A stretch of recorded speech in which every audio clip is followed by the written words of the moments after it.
Mu gihugu cy'u Rwanda hakomeje kugenda habera ibitangaza bikomeye cyane mwabantu mwe, ni hanyuma yuko noneho ubwo munsi tugarukanye inkuru ikomeye cyane, dore ko ikomeje kugenda itigisa ibitangazamakuru binyuranye hano mu gihugu cy'u Rwanda mwabantu mwe, ni hanyuma yuko Excellence Paul Kagame akomeje kugenda akora udukoryo ndetse n'udutendo dutandukanye hano mu mujyi wa Kigali. Kugeza magingo ya rero amaze kuba yakuriza ikijumba, ikiribwa kizwi nk'ikijumba amaze kuba yagitereka muri Rwanda akijanye mu mahanga. Reka turebe hamwe ngo ese agiye kuba yagikoza yiki. Reka nkwisabire kuba uwanyereka ko turi kumwe kuri uyu munota unkurikiranye 5 kuri 5, ubikishije mu byo gufungura ibuto ya subscribe, warangiza bya byiza ugafungura inzogera kugira ngo dukomeze tubane 5 kuri 5. Nkuko natangiye mbibabwira, Excellence Paul Kagame amaze kuba yafata umwanzuro ashira ikijumba muri Rwanda kugira ngo akijane hanze y'igihugu, akomeze kugenda yerekana ibyiza bikomeje kugenda bivumburwa umunsi ku munsi hano mu gihugu cy'u Rwanda. Nimba wamaze kuba uwamereza umwanya, nanjye nguhereje ikaze, nkwifurije gukomeza kugubwa neza ndetse kandi ibyo ukora byose bikomeze bikugendekere neza 5 kuri 5 nk'uko ubyifuza. Turi kuri uno munsi wo ku cyumweru ku itariki ya 5 ukwezi kwa 10 umwaka wa 2025 nibwo tugarukanye amakuru akomeye cyane. Ni amakuru akomeje kugenda atigisa ibitangazamakuru binyuranye hano mu gihugu cy'u Rwanda ndetse n'abandi bantu hagiye hatandukanye hazwi nko hanze y'igihugu, ku nkengero z'igihugu cy'u Rwanda, harimo ku mipaka z'u Burundi ndetse na Kongo na za Tanzania, naho bakomeje kugenda bagaruka kuri iyi nkuru ku buryo ubukomeye cyane. Ni hanyuma yuko ahazwi nko mu karere ka Musanze hano mu gihugu cy'u Rwanda hazwiho ari ahantu hakunze gukorerwa ubuhinzi ku buryo ubukomeye cyane, hakomeje kugenda hagaragara ibitangaza bikomeye cyane, aho bakomeje kugenda bavumbura ibintu twakwita nkaho bidasanzwe.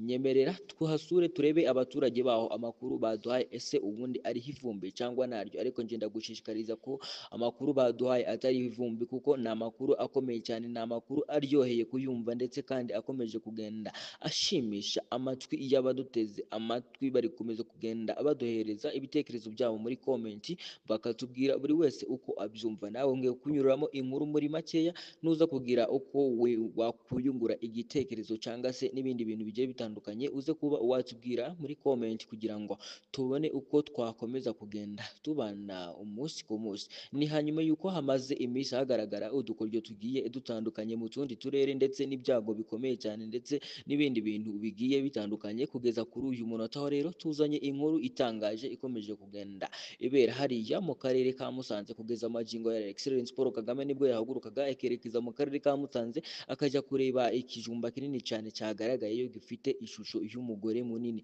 Yaje kuba yafata umwanzuro wo kugitegera imodoka akakizana no mujyi wa Kigali. Kugeza magingo yamaze kuba yafata undi mwanzuro wo kuba yagishyira muri Rwanda akakijyana mu mahanga. Nyemerera turebere hamwe ese mu mahanga kigiye kuba cyakora iki. Nyemerera nkuvire imuzi n'umuzingo iby'aya makuru, nkubwire uko byatangiye ndetse nkubwire nuko byaje kuba byarangira. Reka nkwisabire nanone kuba wanyereka ko turi kumwe kugeza kuri uno munota, wowe ukomeje kugenda udutega amatwi. Urabinyereka ubicishije mu byo gufungura ibuto ya subscribe, biba byiza cyane ufungure inzogera kugira ngo dukomeze kugenda tubana 5 kuri 5. Nimba warangije nguhereje ikaze kandi mwifurije gukomeza kugubwa neza ndetse ibyo ukora byose bikomeze bikugendekere neza 5 kuri 5 nk'uko ubyifuza. Reka turebere hamwe amakuru akomeye cyane akomeje kugenda atigisa ibitangazamakuru binyuranye hano mu gihugu cy'u Rwanda. Mu gihugu cy'u Rwanda hakomeje kugenda habera ibitangaza bikomeye cyane mwabantu mwe, ni hanyuma yuko noneho ubwo munsi tugarukanye inkuru ikomeye cyane, dore ko ikomeje kugenda itigisa ibitangazamakuru binyuranye hano mu gihugu cy'u Rwanda mwabantu mwe, ni hanyuma yuko Excellence Paul Kagame akomeje kugenda akora udukoryo ndetse n'udutendo dutandukanye hano mu mujyi wa Kigali. Kugeza magingo ya rero amaze kuba yakuriza ikijumba, ikiribwa kizwi nk'ikijumba amaze kuba yagitereka muri Rwanda akijanye mu mahanga. Reka turebe hamwe ngo ese agiye kuba yagikoza yiki. Reka nkwisabire kuba uwanyereka ko turi kumwe kuri uyu munota unkurikiranye 5 kuri 5, ubikishije mu byo gufungura ibuto ya subscribe, warangiza bya byiza ugafungura inzogera kugira ngo dukomeze tubane 5 kuri 5. Nkuko natangiye mbibabwira, Excellence Paul Kagame amaze kuba yafata umwanzuro ashira ikijumba muri Rwanda kugira ngo akijane hanze y'igihugu, akomeze kugenda yerekana ibyiza bikomeje kugenda bivumburwa umunsi ku munsi hano mu gihugu cy'u Rwanda. Nimba wamaze kuba uwamereza umwanya, nanjye nguhereje ikaze, nkwifurije gukomeza kugubwa neza ndetse kandi ibyo ukora byose bikomeze bikugendekere neza 5 kuri 5 nk'uko ubyifuza.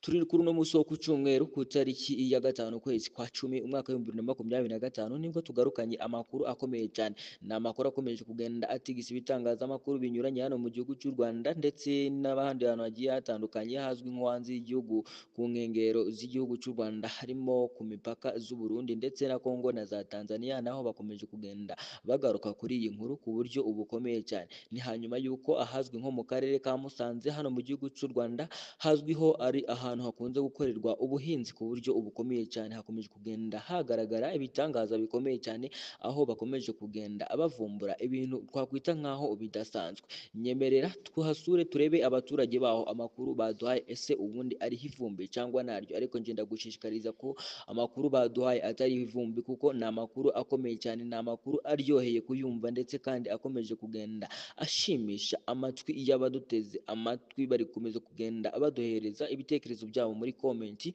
bakatubwira buri wese uko abyumva. Nawe ngiye kunyuramo inkuru muri makeya nuza kugira uko we wakuyungura igitekerezo cyangwa se n'ibindi bintu bigiye bitandukanye uze kuba watubwira muri komenti kugira ngo tubone uko twakomeza kugenda tubana umunsi ku munsi. Ni hanyuma yuko hamaze iminsi hagaragara udukoryo tugiye dutandukanye mu tundi turere ndetse n'ibyago bikomeye cyane ndetse n'ibindi bintu bigiye bitandukanye kugeza kuri uyu munota. Aho rero tuzanye inkuru itangaje ikomeje kugenda ibera hariya mu karere ka Musanze kugeza amagingo ya Excellence Paul Kagame nibwo yahagurukaga akerekeza mu karere ka Musanze akajya kureba ikijumba kinini cyane cyagaragaye gifite ishusho y'umugore munini. Yaje kuba yafata umwanzuro wo kugitegera imodoka akakizana mu mujyi wa Kigali, kugeza amagingo yamaze kuba yafata undi mwanzuro wo kuba yagishyira muri Rwanda akakijyana mu mahanga. Nyemerera turebere hamwe ese mu mahanga kigiye kuba cyakora iki. Nyemerera nkuvire imuzi n'imuzingo iby'aya makuru, nkubwire uko byatangiye ndetse nkubwire n'uko byaje kuba byarangira. Reka nkwisabire nanone kuba wanyereka ko turi kumwe kugeza kuri uno munota, wowe ukomeje kugenda udutega amatwi urabinyereka ubicishije mu byo gufungura ibuto ya subscribe. Biba byiza cyane ufungure inzogera kugira ngo dukomeze kugenda tubana 5 kuri 5. Nimba warangije nguhereje ikaze kandi mwifurije gukomeza kugubwa neza ndetse ibyo ukora byose bikomeze bikugendekere neza 5 kuri 5 nk'uko ubyifuza. Reka turebere hamwe amakuru akomeye cyane akomeje kugenda atigisa ibitangazamakuru binyuranye hano mu gihugu cy'u Rwanda.